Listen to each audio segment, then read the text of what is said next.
இயேசு கிறிஸ்துவும் நானும்.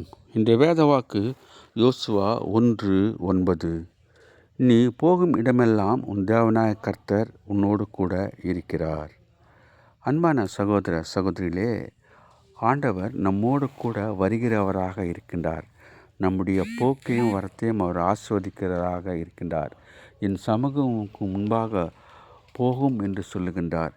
அதனாலே நாம் ஆண்டவரை போற்றி வணங்குவோம், ஆண்டவரை பின்பற்றுவோம், ஆண்டவரிடத்திலே நாம் ஜெபிப்போம். எல்லா காரியத்துக்கும் முதன்மையாக ஆண்டவரிடத்திலே நாம் சொல்லுவோம். அப்படி செய்தால் ஆண்டவர் நம்முடைய காரியங்களெல்லாம் வாய்க்க செய்கின்றவராக இருக்கின்றார்.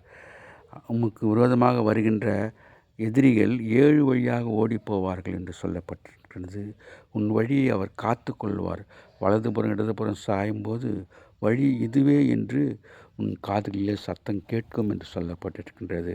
அதனாலே அவர் முற்புறத்திலும் பிற்புறத்திலும் உன்னை நெருக்கி ஏவுகிறார், வழிநடத்துகிறார் என்று சங்கீதம் 139 நாம் வாசிக்கின்றோம். அதனாலே ஆண்டவருடைய சமூகம் நமக்கு முன்பாக வர வேண்டும் என்றால் நாம் ஜெபிக்க வேண்டும்.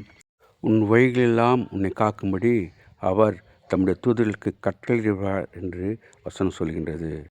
Have a blessed day. God bless you. Give your heart to God, your hand to man. Thanks for watching.